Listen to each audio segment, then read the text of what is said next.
भारतीय किसान यूनियन अमन संधू के द्वारा आज आशा वर्कर्स जो धरने पर बैठी हुई है सीएससी गोला प्रीमाइज में, आज आपके द्वारा भी समर्थन दे दिया गया है। क्या कहना चाहेंगे? जैसा कि इनका 38 दिन से पूरे प्रदेश में धरना चल रहा है, ये आशा बहनें हैं जो, और मैं सरकार से सिर्फ यही कहना चाहता हूं कि जिस प्रकार इनकी जो सैलरी है वो 2,200 रुपये पर महीने की है, पर मंथ की है, तो 2,000 में ये घर का बीवी बच्चा अपना कैसे पालेंगे। और बड़े बड़े डॉक्टरों का 1-1 लाख 2-2 लाख रुपया उनकी इनकम है, और ऊपर से भी वो इनकम लेते हैं। ये बेचारी अगर 20-22-25 हजार जो भी इनकी जो क्षमता अनुसार जितनी भी इनकी 21,000 से तो कम इनका भुगतान नहीं होना चाहिए पर महीने का। और 2,000 रुपया समझ नहीं आता कि ये 2,000 रुपये में तो इनका आने जाने का खर्चा लग जाता होगा, तो ये अपने पास से 24 घंटे की सर्विस इनकी है। डॉक्टर भी अपना 8-10 घंटे काम करके चला जाता है, और जैसे कोरोना काल में भी इन्होंने 24 घंटे सर्विस दी, तो दिन में रात में बिना देखे कभी भी क्षमता जैसे लेडीज को पड़ती है, क्योंकि इसका बच्चा होने वाला होता है, वो रात के 12 बजे भी होता है, 1 बजे भी होता है, दिन में भी होता है, तो ये 24 घंटे बेचारी सर्विस देती है। तो ये इनको एक तो सरकार परमानेंट करे और इनको लाभ दे, जो भी सरकारी लाभ है वो इनको देने चाहिए, क्योंकि उनसे वंचित किया जाता है इनको।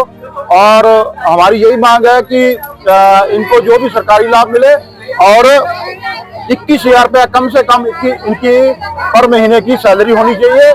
और हम तन मन धन से हम लोग इनके साथ में है, कोई भी अगर इनको आवश्यकता पड़ती है, हम लोग कंधे से कंधा बढ़ाकर खड़े हैं। आपने बताया कि 2,000 रुपया पर मंथ इनको सैलरी मिलती है, सैलरी इनको नहीं मिलती है, इनको मानदेय कह लिया जाए या प्रोत्साहन राशि मिलती है। अगर सैलरी शब्द आप कह रहे हैं तो ये गवर्नमेंट हो जाएंगी फिर। चलिए, मानदेय है, लेकिन इनको हमारी मांग है कि इनको सरकार अपने अधीन ले, और क्योंकि इनको भी बच्चे अपने पालने हैं। बिना मानदेय से 2,000 रुपये कैसे काम चलेगा। लगभग आज की डेट में अगर काम करने वाली लेडीज भी है घर पर, तो 300 रुपये पर डे उसकी दिहाड़ी बनती है, तो ये 60 रुपये में दिन रात कैसे काम करेगी। कैसे काम कर रही है? आपने बताया कि अपने पास से खत्म कर रही है, कौन कर सकता है ये ऐसे क्यों? आपने सुना होगा कि स्वास्थ्य केंद्रों में पूरी सर्विस नहीं होती है, पूरी सुविधा नहीं है जच्चे बच्चे के लिए, और मजबूरी में इनको प्राइवेट में लेके जाना पड़ता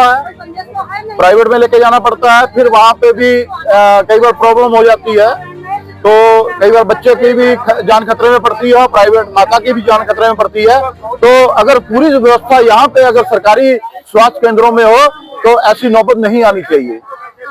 कैसे समर्थन आगे देंगे आप इनको? हम लोग इनके साथ कंधे से कंधा मिलाकर खड़े हैं। पूरे प्रदेश में जहां भी इनका कोई भी आंदोलन होता है या प्रशासन इन पर कोई ज्यादती करता है, तो हम लोग इनके आगे खड़े हैं। कोई अभी तक विपक्ष का नेता भी यही हालचाल के लिए नहीं आ रहा। और जैसा कि हम लोग वोट करते हैं, हम लोग नेता बनाते हैं, बड़े बड़े विधायक, MLA, MP और MLC और मंत्री संतरी कई बनते हैं, लेकिन उनको भी इनकी पीड़ा देखनी चाहिए। आज तक इनके पास कोई भी नहीं आया, उनको पहुंचना चाहिए यहाँ पे, क्योंकि ये भी हर औरत के दुख सुख में साथ में खड़ी है, तो उनका भी फर्ज बनता है कि वो भी जनता द्वारा चुने गए हैं, तो उनको भी इनके साथ खड़ा होना चाहिए। हालांकि बात की जाए तो क्षेत्रीय विधायक ने आपके मुद्दे को उठाया है, और सैनी जी ने भी, पलिया विधायक ने भी उठाया है मुद्दे को। आज सुनने में मिला है कि ये बहनें उनको ज्ञापन दे के आई थी, तो उन्होंने शायद ब्रजेश पाठक जी से कुछ बात उनकी हुई है, तो लेकिन क्या बात हुई है उसकी हम लोगों को भी जानकारी नहीं है। लेकिन जो इनकी मांगे हैं, सरकार इनको अपने अधीन ले, और इनका बीमा होना चाहिए, इनका स्वास्थ्य बीमा होना चाहिए, और इनकी दुर्घटना बीमा भी होना चाहिए। इनको सरकारी सभी लाभ मिलने चाहिए। अमन जी, एक सवाल लेते हैं, जब इनका चयन हुआ था उस समय क्वालिफिकेशन क्या रहा होगा, क्या नहीं रहा होगा, तो सरकार अगर 21,000 सैलरी दे रही है तो कहीं ना कहीं सरकार को काम भी उसी तरीके का चाहिए। तो कैसे ये इनसे कैसे निपटेंगी ये लोग? काम इतना था, खाली टीकाकरण यही काम था। हाँ, जैसे कि पहले ये गांव-गांव में शायद टीकाकरण, ये पोलियो वाला भी शायद आप ही लोग पिलाते थे ना, पोलियो का हो गया या कोई भी ये खांसी की कोई भी रोग आता था, कोई भी होता था टीबी का, वो ये लोग लगाती थी, क्षेत्र में रहती थी, चलो कभी कभार अपना समय निकाल के 1-2 दिन में काम निपटा लिया, कोई बात नहीं। लेकिन ये 24 घंटे यहाँ से कम हमें लग रहा 15-20 किलोमीटर की रेंज में सभी होती होंगी, तो 15-20 किलोमीटर में अगर आने जाने का अगर 20 रुपए एक तरफ से भी मान लीजिए 40 रुपए पर डे का हो गया, तो आपका 8-24 रुपए तो वही बन गया। हाँ जी, और इनको बेचारी को मिलता है 2,000-2,200 रुपया, जी कहाँ से अपना परिवार पालेंगे। और पति के घर वालों के ताने अलग सुनती होंगी, सास के ताने अलग सुनती होंगी, बच्चों के देखभाल ये ढंग से नहीं कर पा रही हैं, तो ये नहीं चल पाएगा। सरकार को इनके ऊपर ध्यान देना चाहिए।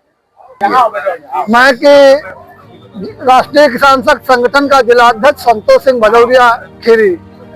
साथियों, एक सवाल खड़ा है कि सैलरी, सरकार कहते हैं कि सैलरी नहीं, हम इनको मानदेय देते हैं। मैंने कहा ठीक है, मानदेय को भी मान लेते हैं, लेकिन सरकार ये बताया कि मानदेय पे शिक्षा मित्र लगाए गए थे, आज उनको 10,500 रुपया दिया जा रहा है, तो मानदेय उनका बढ़ा या नहीं बढ़ा? पंचायत मित्र लगाए गए थे, मानदेय पे उनको भी 10,000 मिल रहा है, तो आखिर क्या आशा बहने हैं, इनको क्यों नहीं मानदेय दिया जा रहा है बढ़ा के? जो है 21,000 रुपए में ना 21,000 तो कम से कम 10,000 तो दे ही सरकार। ये क्या सौतेली लड़की है सरकार के लिए? तो हो सकता है सरकार में इनको लेकर के वार्ता चल रही हो। सरकार में वार्ता चल रही है होती तो 15 दिसंबर से ये लोग धरने पे हैं, अब तक कोई न कोई फैसला आता, इसका मतलब है कि वहाँ अभी कोई निर्णय नहीं हुआ है, ये सिद्ध होता है, स्पष्ट है। और ये अगर घर से आए जाए तो इनके रिक्शे 65 रुपए रोज की दिहाड़ी के साथ जो मानदेय है, वो इनके आने जाने का रिक्शे का खर्चा नहीं निकलेगा। सरकार क्या है, हम इनको खैरात दे रहे हैं? भाई खैरात क्या है? ये अपना अधिकार, हक, अपना काम का पैसा मांग रही है। जो ये इनका शोषण सरकार करे, शोषण बंद करे, इनको 21,000 रुपया दे, ये मेरी मांग है सरकार से। अगर ऐसा सरकार नहीं करेगी तो इसके लिए हम लोग आगे भी रणनीति रचेंगे, आगे की लड़ाई जारी रहेगी। अभी लखनऊ तक इनका धरना प्रदर्शन चला है और सरकार को हिला के रख दिया है उस समय, तो क्या लग रहा है कि सरकार में मंथन नहीं चल रहा होगा क्या? मंथन भले ही चलता हो, लेकिन आखिर जब 15 दिसंबर से आज 21 जनवरी हो गई, तो इसका फैसला क्या वर्षों में होगा? भाई फैसला सरकार अगर मंथन करके ले रही तो 4, 6, 10 दिन, 1 हफ्ता, महीने भर, ये क्या तमाशा? ये तो 1.5 महीने से ऊपर हो गया फैसला नहीं, तो ये तो सौतेला व्यवहार की बात है। इतिहास गवाह है कि हर निर्णय से पहले संघर्ष रहता है, संघर्ष करना पड़ता है। तो ये तो बिल्कुल सत्य है भाई। अगर संघर्ष ना किया गया होता तो अंग्रेज यहाँ से नहीं भागे होते। संघर्ष अगर न किया गया होता तो आज इस दुनिया में हम जो बात कह रहे हैं, ये कहने का अधिकार हमारा नहीं होता, हम अपनी बात नहीं कह सकते थे। संघर्ष के जरिए ये हमको मिला है बात कहने का अधिकार। ओवरऑल क्या कहेंगे?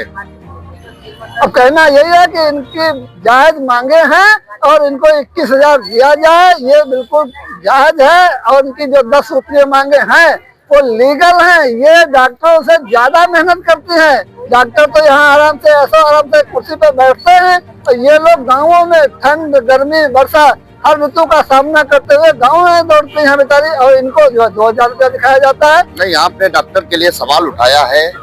डॉक्टर का मतलब है degree holder, MBBS, BMS, UMS। तो क्या उसमें दिमाग नहीं लगता है क्या? नहीं, दिमाग लगता है। तुलनात्मक रूप से क्यों देख रहे हैं? तुलनात्मक की बात ये आ गई कि आखिर इनको डॉक्टर को जब 1.5 लाख रुपया तनख्वाह दी जा सकती है, तो क्या इनको 2,000 पर रिक्शे का आने जाने का भाड़ा नहीं दिया गया? इसका क्या मतलब है? और जब इन्होंने जो इनको सेलेक्ट किया तो उस समय इन्होंने इनकी डिग्री देखी होगी या बगैर डिग्री का सेलेक्ट कर लिया? ये कमी अगर ऐसा हुआ है तो सरकार की गलती है कि बगैर डिग्री देखे हुए क्यों सेलेक्ट किया गया? सिलेक्शन डिग्री के अनुसार करना चाहिए था, तो अब इनको उसमें देखना चाहिए था। अब जो सेलेक्ट हो गया वो हो गया, कॉल इंट्रोड्यूस योरसेल्फ।